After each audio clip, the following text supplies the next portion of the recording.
N stood in the assignment office and stared at the data pad in his three-fingered hand. His skin, a deep blue that marked him as a high-ranking member of the diplomatic corps, darkened with anger.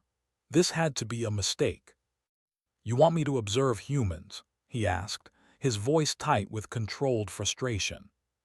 The assignment coordinator, an elderly named, nodded slowly. "Yes, you will board one of their military vessels and document their contribution to the war effort against the swarm." N wanted to throw the data pad across the room. He had spent 200 years studying galactic politics. He had negotiated peace treaties between star systems. He had advised the Coalition Council on matters that shaped the future of 100 worlds. And now they wanted him to babysit primitives.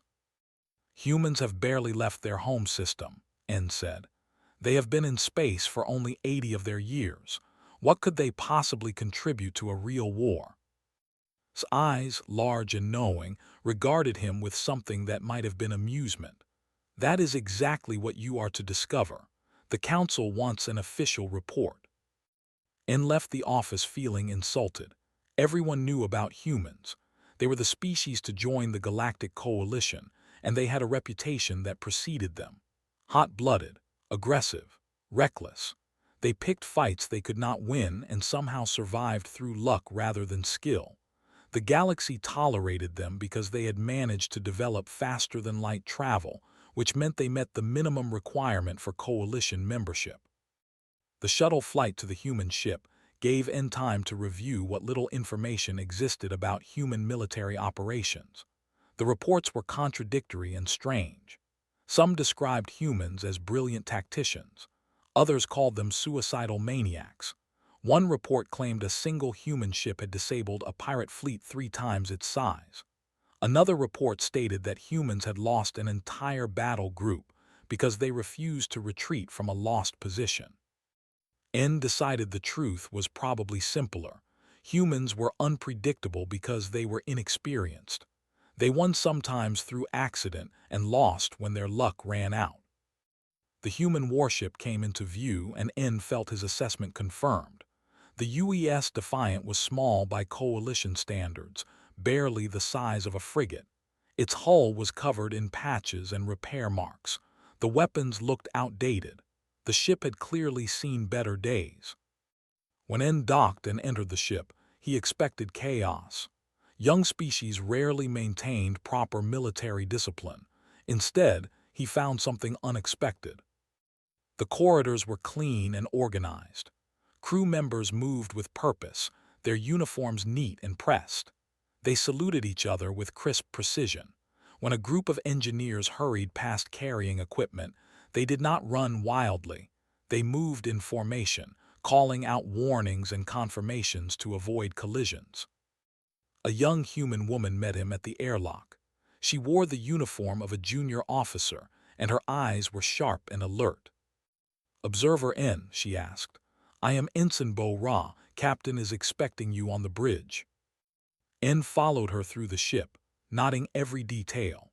The walls were lined with emergency equipment, all properly secured. Damage control teams practiced drills inside corridors. A group of pilots studied holographic displays of enemy ship movements, their voices quiet but intense as they discussed attack patterns. This was not what N had expected. The bridge doors opened, and N stepped into a room that hummed with controlled energy. Stations were arranged in a semicircle around a central command chair. Each position was manned by a crew member who worked with focused concentration. Screens displayed tactical information, engine readouts, and communication channels. A man rose from the command chair. He was tall for a human, with dark hair that had streaks of gray at the temples. His face was weathered and calm. When he extended his hand in the human greeting gesture, N noticed scars on his fingers. "Observer N," the man said. "I am Captain Han. Welcome aboard the Defiant." N pressed his hand against the captain's, completing the greeting. The human's grip was firm but not aggressive. "Thank you, Captain," N said. "I am here to document your operations for the Coalition Council." Captain nodded. I understand. You will have full access to the ship except for classified systems. Commander will answer your questions. A woman stepped forward from the tactical station. She was shorter than the captain, with sharp features and eyes that seemed to calculate every variable in the room. When she looked at N, he felt like he was being analyzed as a potential threat. Commander, she said, I handle tactical operations. And this is Lieutenant Wu, our helmsman, Captain continued, gesturing to a young man at the navigation console. Wu turned and gave in a quick nod.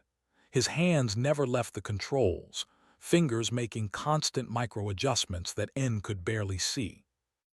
Over the next few hours, N observed the bridge operations. The humans ran drill after drill, simulated attacks, system failures, boarding actions.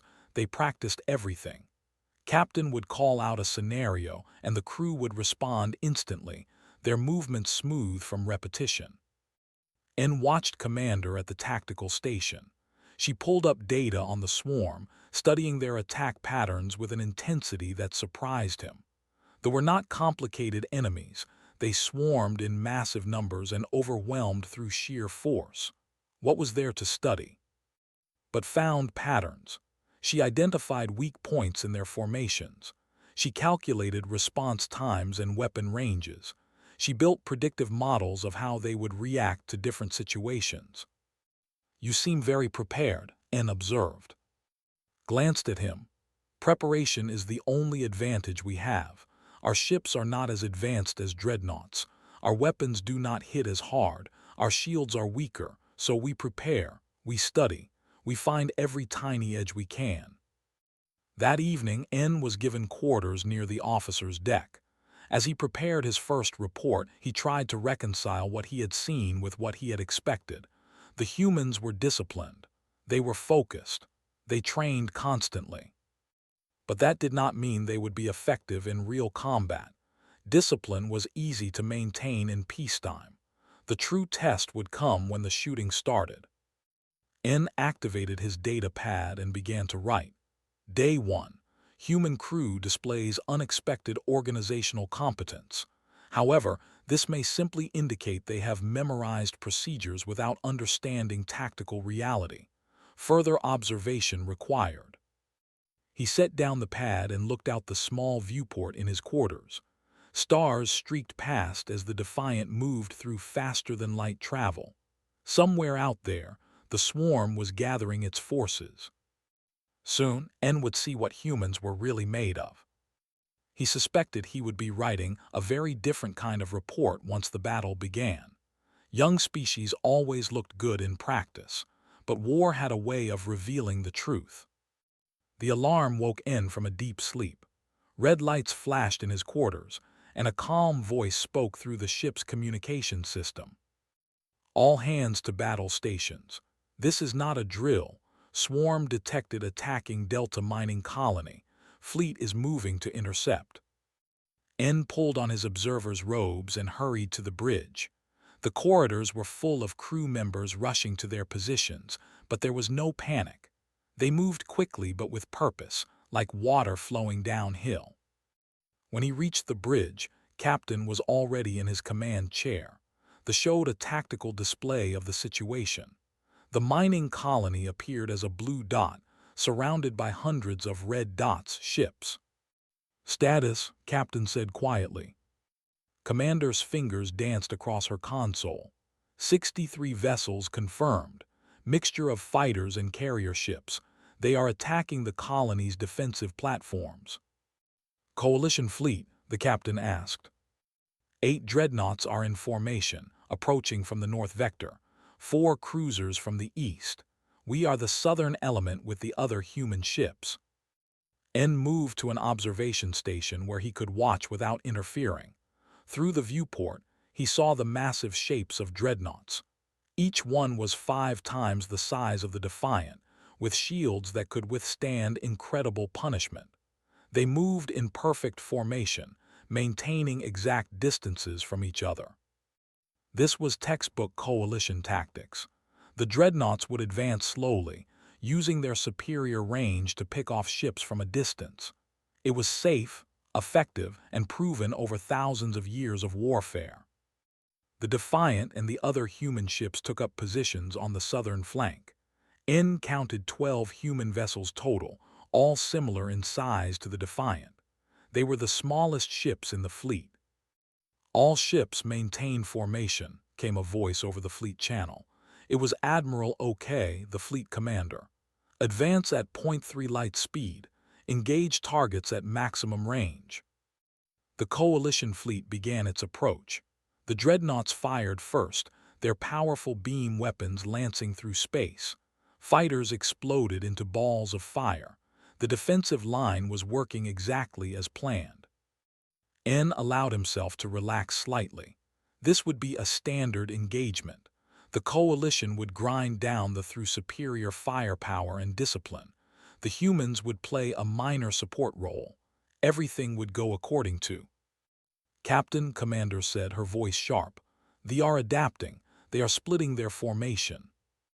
N looked at the tactical display. Was right. They were dividing into 3 groups. One continued to attack the colony.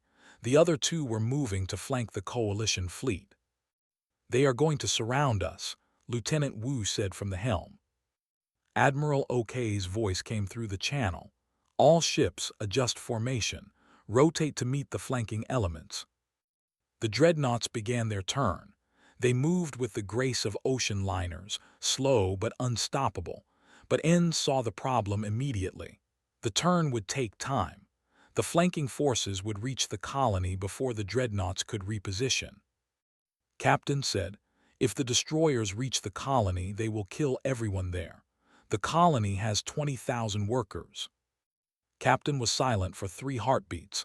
Then he leaned forward in his chair. "Helm, plot a direct intercept course to the eastern formation. Weapons, prepare all torpedo tubes." N's eyes widened. "Captain, that would take you out of formation. Coalition doctrine states." "I know what doctrine states," Captain interrupted, his voice still calm. "But 20,000 people are about to die if someone does not stop that formation. Helm, execute." The Defiant suddenly accelerated. The other human ships followed without being asked, breaking from the coalition formation like a pack of hunting animals. "Admiral OK is requesting you return to formation," the communications officer said. "Tell the Admiral I am pursuing an opening," Captain replied. N gripped the edge of his console. This was insane. The humans were charging directly at a formation that outnumbered them 3-1. They would be destroyed. The Defiant raced forward, the stars blurring past the viewport. N could see the ships growing larger on the screen. They were massive carrier vessels, each one surrounded by clouds of fighter craft. "Contact in 40 seconds, announced. "Fighters are breaking off to intercept us." "Point defense systems online," called out Sara from the weapons station. She was young, barely more than a child by standards, but her hands moved over the controls with absolute confidence. The first fighters opened fire. Bright green energy bolts filled the space around the Defiant. N waited for the shields to fail, for the hull to breach, for the death he was certain would come. Instead, Lieutenant Wu threw the ship into a spiral. The Defiant twisted through the incoming fire like a dancer, avoiding shot after shot through impossibly precise movements. The few hits that landed were absorbed by the shields. "How is he doing that?" N whispered. Glanced at him. "Has been flying ships since he was 12 years old. He knows every trick." The Defiant plunged into the center of the formation. It was like diving into a storm. Enemy ships surrounded them on all sides. Weapons fire came from every direction. "Now," Captain shouted. Sara unleashed everything. Torpedoes streaked from the launch tubes in rapid succession. Point defense cannons tracked multiple targets simultaneously. The main guns fired in coordinated bursts that seemed to predict where enemy ships would move. At point-blank range, the Defiant's weapons were devastating. 3 carrier ships exploded within seconds, their shields unable to handle the concentrated firepower. The other human ships followed the Defiant's path, adding their weapons to the assault. The formation collapsed into chaos. They had expected a long-range battle, not an enemy that would fly directly into their midst. Their fighters crashed into each other as they tried to track the wildly maneuvering human ships. Carrier 4 is breaking off, reported. Carrier 7 is attempting to run. The fighters are in disarray. Pursue Carrier 4, Captain ordered. Do not let it reach the colony. Wu pushed the Defiant harder. The ship shuddered as it accelerated beyond its normal limits. Warning lights flashed on engineering consoles, but no one paid attention. They had one target and nothing else mattered. The Defiant caught the carrier as it tried to flee. Sora fired a full spread of torpedoes at minimum range. The carrier's shields flashed, held for a moment, then collapsed. The torpedoes punched through the hull, and the massive ship tore itself apart from internal explosions. Eastern formation is routed, announced. Remaining ships are retreating. Captain turned to the communications officer. What is the status of the Western formation? The other human battle group engaged them. They are also in retreat. On the tactical display, N watched the fleet break apart. The attack that should have overwhelmed the coalition had failed. Not because of the dreadnoughts, though they had fought well, but because the humans had done the unexpected. Admiral Ok's voice came over the channel, and In heard something he had never heard from an admiral before. Surprise. Human vessels, that was. Highly irregular but effective. The colony is safe. Captain smiled slightly. Just doing our job, Admiral. As the adrenaline faded, N became aware that his hands were shaking. He looked around the bridge. The human crew was already running post-battle checks, analyzing what had worked and what needed improvement. There was no celebration, no boasting. They treated the victory as just another day's work. N returned to his quarters and sat down at his data pad. He stared at it for a long time before beginning to write. A4. Previous assessment was incorrect. Human tactics are not reckless. They are calculated aggression based on accurate understanding of both their capabilities and enemy weaknesses. What appears to be suicidal courage is actually precise tactical thinking combined with extraordinary ship handling skills. The crew executed a maneuver that would have killed any other species' crew, but they made it look routine. I need to reconsider everything I thought I knew about human military capacity. N set down the pad and looked out at the stars. His hands had finally stopped shaking. For the first time in his long life, he wondered if maybe the younger species had something to teach the older ones. 3 days after the battle at the mining colony, N found Commander in the tactical planning room. She was studying a three-dimensional model of a hive ship, rotating it slowly to examine every angle. Commander, N said, "May I ask you something?" Looked up from her work, "Of course."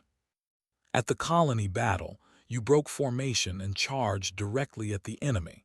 That goes against every tactical principle taught by the Coalition Military Academy. Why did it work? Smiled, but it was not a happy expression. Because we had to make it work.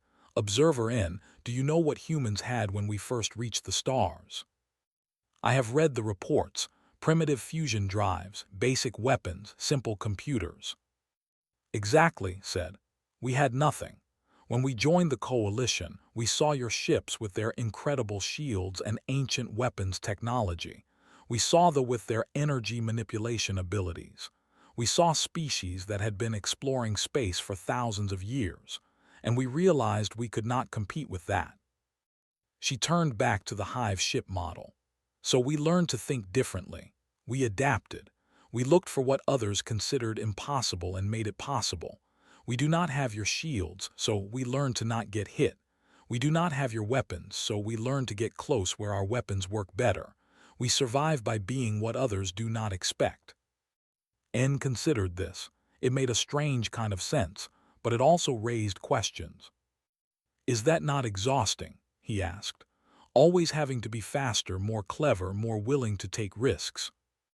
looked at him with those sharp, calculating eyes. Yes, but it is better than being dead. Before N could respond, alarms rang throughout the ship. Captain's voice came through the speakers. All hands, combat alert.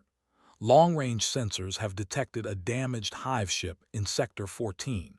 It appears to be disabled but still broadcasting signals. Marine teams prepare for boarding action. We need to capture their communication equipment before they destroy it. Was already moving toward the door. Observer, if you want to understand humans, you should see this. N followed her to the hangar deck. Marines were gathering in organized groups, checking weapons and armor. The armor was bulky and heavy, designed to protect against the harsh environments of damaged ships. A large human approached, his armor marked with sergeant's insignia. His face was, and his eyes held the look of someone who had seen terrible things and survived them. Sergeant introduced. He will be leading the boarding team. Sergeant, Observer N will be accompanying you. Looked N up and down. Can you handle zero-gravity combat? I am here to observe, not fight, N said. That is not what I asked. Can you handle it? N had trained in zero-gravity environments as all diplomats did, but he had never been in actual combat. I will manage. Grunted, stay behind me. Do not touch anything. If I tell you to do something, you do it immediately. Understood? Understood. 20 minutes later, N found himself in a boarding shuttle heading toward the hive ship.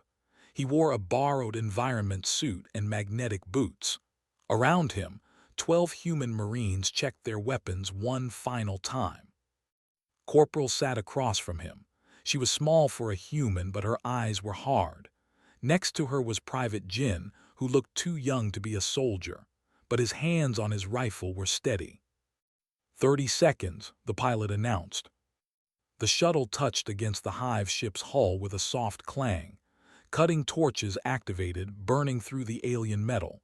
N felt his heart beating faster. This was real. This was happening. The hull gave way and was first through the opening. The other Marines followed in precise order. N went last, pulling himself through into darkness. Emergency lights activated on their helmets, revealing a corridor that was clearly not designed for creatures shaped like humans or the walls curved at odd angles. The air, what little remained, was thick with chemicals that would have been toxic without the environment suits. Thermal sensors show movement ahead, whispered through the communication channel. Multiple contacts, could be automatic systems or survivors. Formation Delta. The Marines moved forward, their rifles tracking potential threats. N stayed close to the rear, trying to not interfere. Every shadow looked like a threat. Every sound made him jump. They moved through 3 corridors without incident. Then everything went wrong. A section of wall exploded outward. Warriors poured through, their chitinous bodies moving with horrifying speed. They were insect-like creatures, all razor-sharp limbs and snapping mandibles. The Marines opened fire instantly. The corridor filled with the sound of projectile weapons and energy discharge. Warriors fell, but more kept coming. Fall back to Junction 4, shouted. Controlled retreat. The Marines moved backward, maintaining their formation even as they fired. N scrambled after them, his diplomatic training completely useless in this chaos.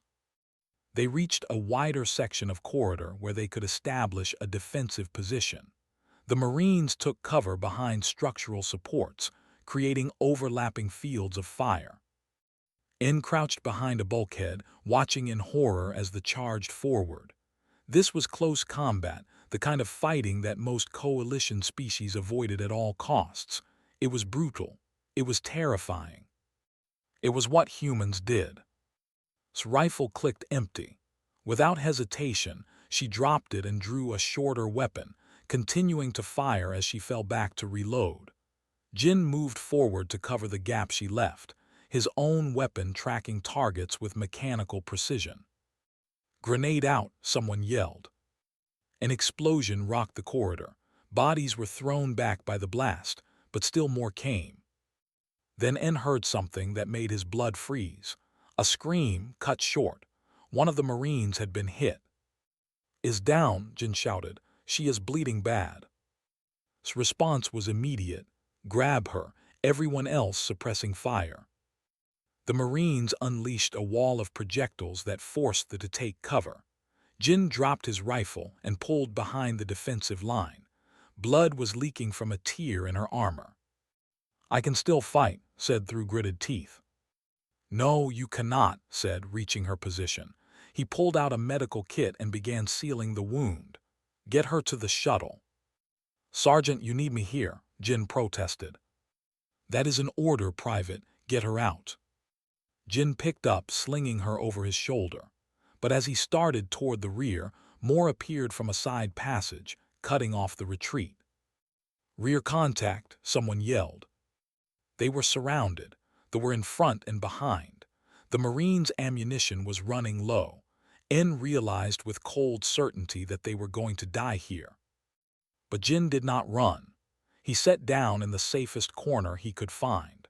Then he picked up his rifle and moved to the rear defensive position, placing himself between the attacking and the wounded. "I have got the rear," Jin said, his voice completely calm. "Nobody gets past me." N watched as the young human, barely old enough to be called an adult, held alone against impossible odds. He fired in short, controlled bursts. When it got close, he used his rifle like a club, smashing the creature back. When his primary weapon failed, he drew a sidearm. Meanwhile, coordinated the defense with the kind of tactical brilliance that came from years of experience. He shifted Marines to reinforce weak points. He called out target priorities. He made split-second decisions that kept them all alive for one more minute, then another. "Communication equipment is located," came a voice over the radio. "We have got the data. Extract teams can withdraw." "You heard them," shouted. "Fighting retreat, move." The Marines began pulling back, covering each other in teams. Jin was the last to move, still protecting. He lifted her again, carrying her toward the extraction point even as warriors pressed from all sides. They made it to the shuttle with seconds to spare. The moment the last Marine was aboard, the pilot detached from the hive ship and accelerated away. Behind them, the vessel exploded as the Coalition fleet's weapons found their target. In the shuttle, medics worked on and 2 other wounded Marines. N sat in silence, trying to process what he had witnessed. Jin sat next to, holding her hand as the medics worked. She looked up at him and smiled weakly. "You should have left me," she said.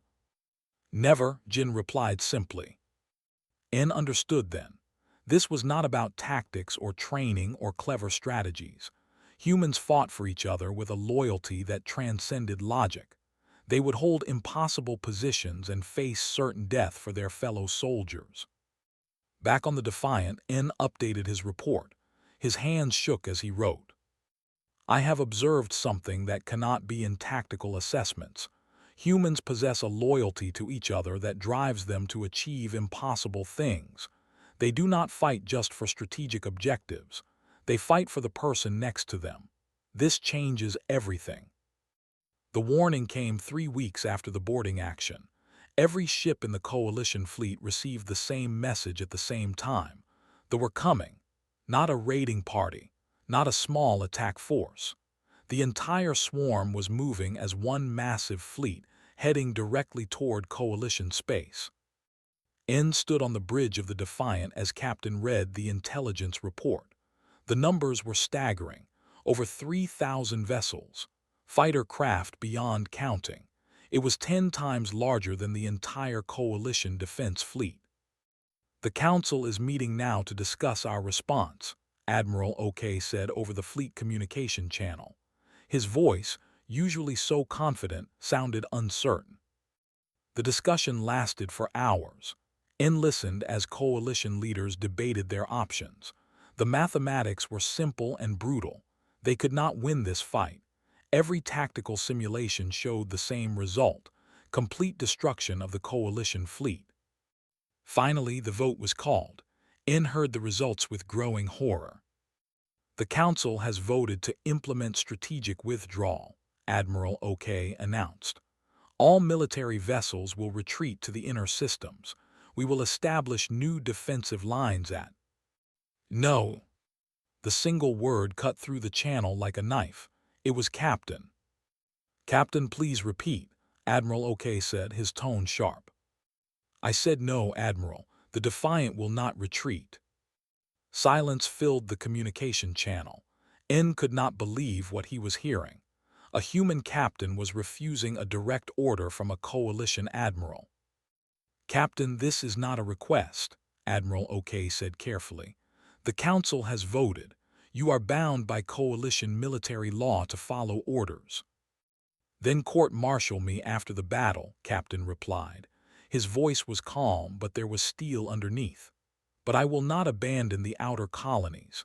There are 15 million civilians in the systems that will hit first. They cannot evacuate in time.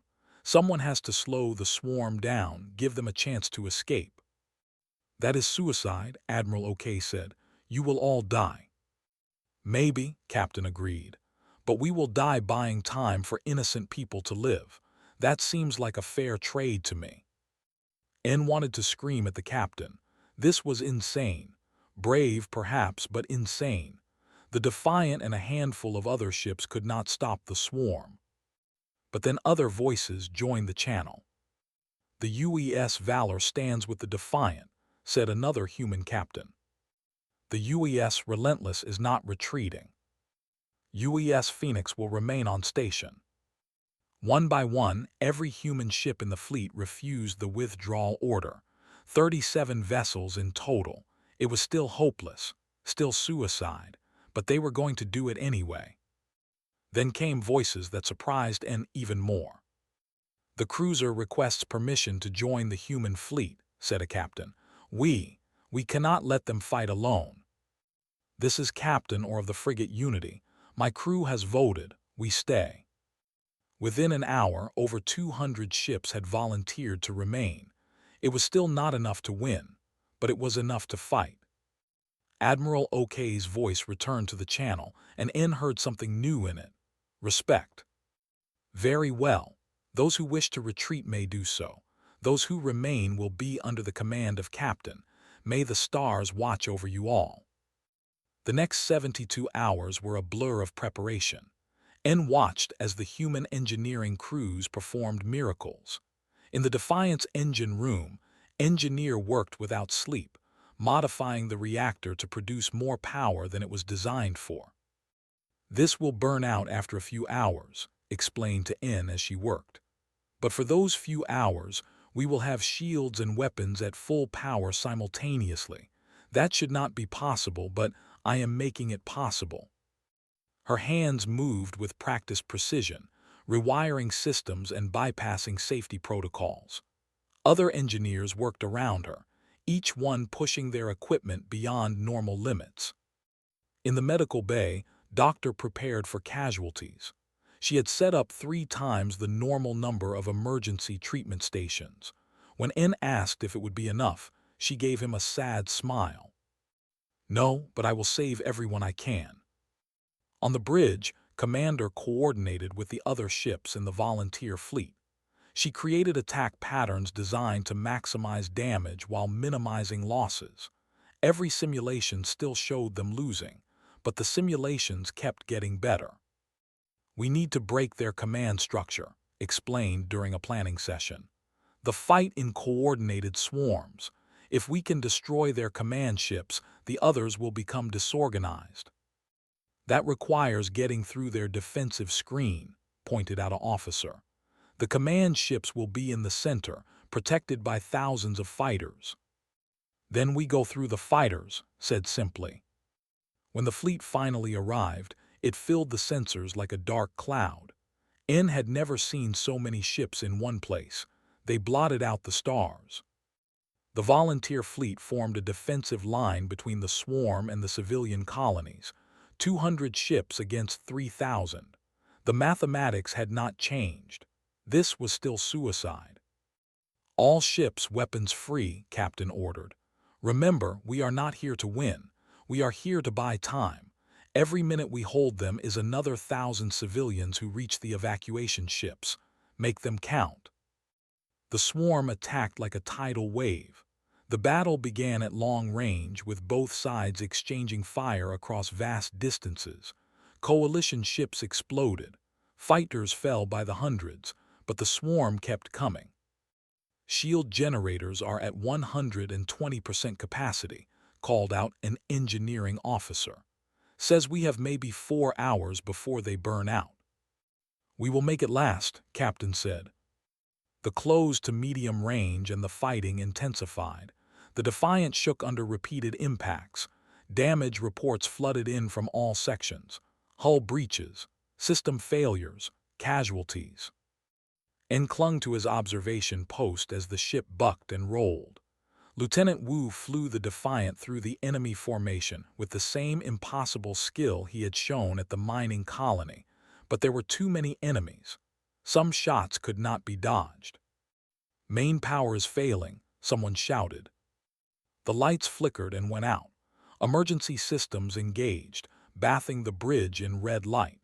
En heard the sound of secondary explosions somewhere deep in the ship. "Engineering report," Captain demanded. His voice came through, strained but steady. "Reactor is damaged but functional. I can give you weapons or shields, but not both anymore." Captain did not hesitate. "Weapons. We are not here to survive, we are here to hurt them." The Defiant's shields dropped. Now every hit struck the hull directly. En watched the damage readouts climb higher and higher. They were being torn apart. But the Defiant kept firing. Sora coordinated the weapons with the desperate efficiency of someone who knew every shot might be the last. She targeted command ships, fighter carriers, anything that would damage this ability to coordinate. Her accuracy was astounding. Nearly every shot found a critical target. "Torpedo reserves are depleted," Sora reported, switching to manual loading. Manual loading. En knew what that meant. Without power to the automatic systems, crew members would have to physically move the heavy torpedoes and load them by hand. It was dangerous. It was slow, but it kept them fighting. In the dim emergency lighting, Commander continued to coordinate the fleet's movements. She tracked every friendly ship, every enemy formation, calculating angles and timing with nothing but her mind and basic computer support. En saw it all. He saw the medical teams rushing through damaged corridors to reach wounded crew members. He saw work for 40 hours straight, her hands steady even as exhaustion made her eyes unfocused. He saw, and his Marine SEAL hull, breaches by hand when the automated systems failed, working in vacuum with nothing but their suits and determination. He saw Jin carry wounded crew members to safety, while weapons fire tore through the walls around him. He saw push the reactor beyond any safe limit, knowing that every extra percentage of power might save someone's life. And he saw Captain make impossible decisions with quiet courage, sacrificing damaged sections of the ship to save the rest, sending pilots on missions they would not return from, ordering friends to their deaths because the mission required it. But what amazed En most was that they kept fighting. Ships broke apart around them. The fleet shrank as vessels were destroyed one by one, but those who remained fought harder. 12 hours into the battle, the swarm finally broke. They had lost too many command ships, their formations were in chaos, and they had never encountered resistance like this. An enemy that would not run, would not surrender, would not stop fighting even when all hope was gone. The retreated. The volunteer fleet had won, not because they destroyed the swarm, but because they had done the impossible, they had made the afraid. On the bridge of the battered Defiant, Captain received the report that the civilian evacuation was complete. 15 million people had escaped because 200 ships had refused to run. En looked around the bridge. Half the consoles were dark. The crew was exhausted, many injured. The ship itself was barely functional. But they had won. "Observer N," Captain said quietly. "I hope you got all that in your report." N could only nod. He had no words for what he had witnessed. The war ended 3 months after the battle that would later be called the Stand at Delta Line. The Swarm, shocked by the resistance they had faced, agreed to peace negotiations. For the first time in their history, they had encountered an enemy that would not break. N spent those 3 months aboard the Defiant, watching the crew repair their damaged ship and tend to their wounded. He helped where he could, though his diplomatic training had not prepared him for welding hull plates or treating burn injuries. The ship limped back to Earth, humanity's home world. N had never visited it before. As the Defiant entered orbit, he looked down at the blue and green planet and tried to imagine what kind of world could produce people like this. The Coalition Council called a grand ceremony to honor those who had fought at Delta Line. It would be held on the home world, a place of ancient buildings and careful traditions. N's people valued history, dignity, and proper protocol.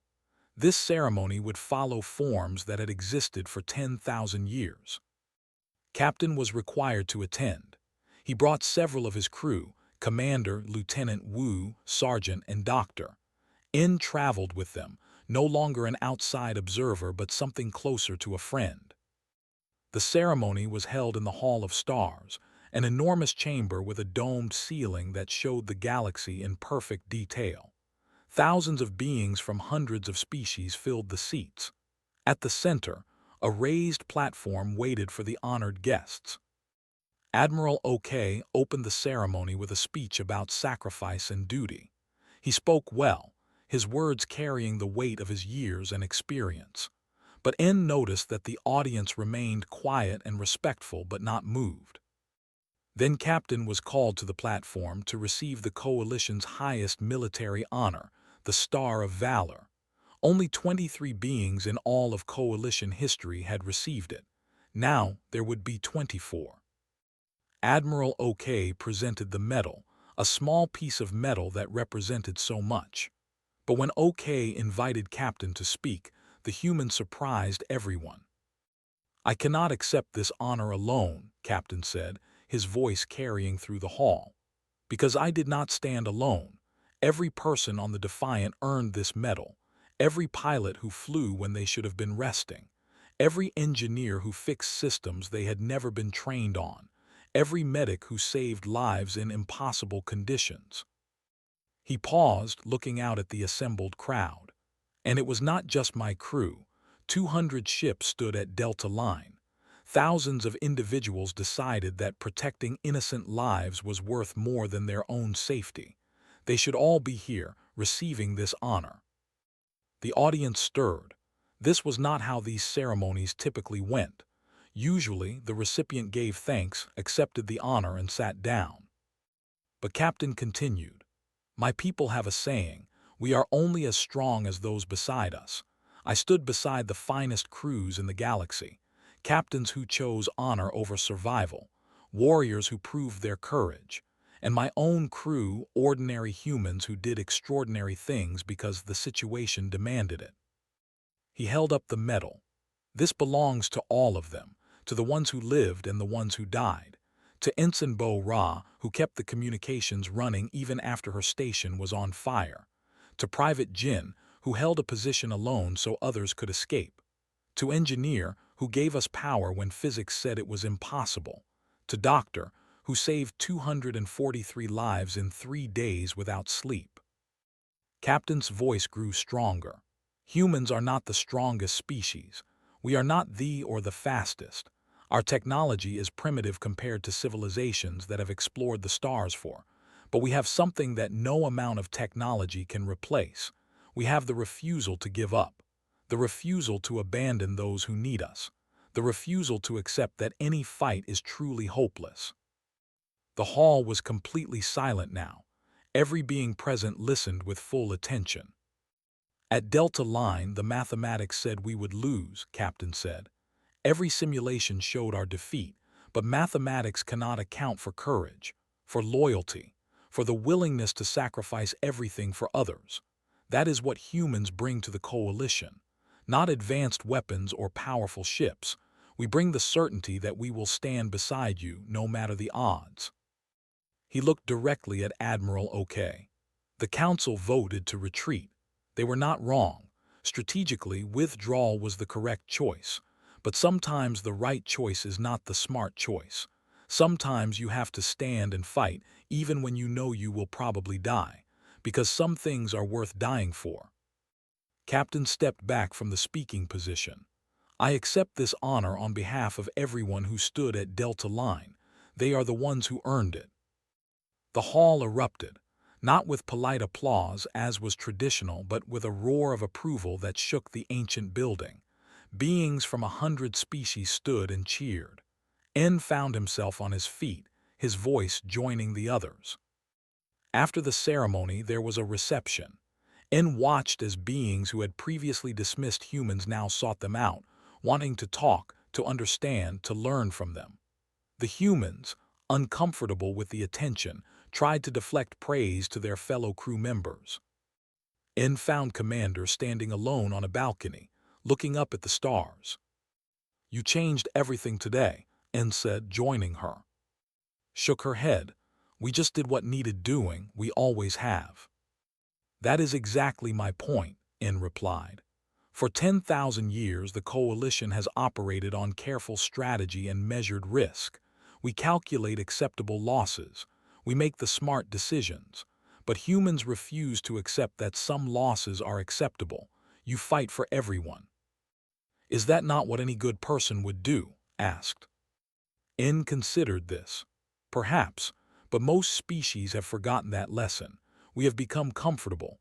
We calculate and plan and minimize risk. We have lost the fire that drives someone to stand against impossible odds." He looked at. "I came aboard the Defiant thinking I would document the failures of an inexperienced species. Instead, I learned that experience can make you cautious. That age can make you careful. And that sometimes the voice is the one that remembers the most important truths."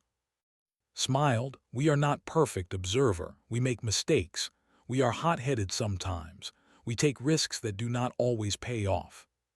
"True," N agreed. "But you also refuse to abandon hope, and the galaxy has needed that reminder." The next day, N submitted his final report to the Coalition Council. It was the most important document he had ever written. In it, he detailed everything he had observed: the tactical innovations, the engineering creativity, the medical dedication, the combat skill. But more importantly, he wrote about the human spirit, the refusal to accept defeat, the loyalty to fellow crew members, the willingness to sacrifice for strangers, the certainty that some things were worth fighting for, even when the fight seemed hopeless. He concluded his report with a recommendation that surprised even himself. Humanity should be given positions in the Coalition's high command, not because their technology was advanced, not because their tactics were superior, but because they brought something the Coalition had lost over thousands of years of comfortable existence. They brought hope.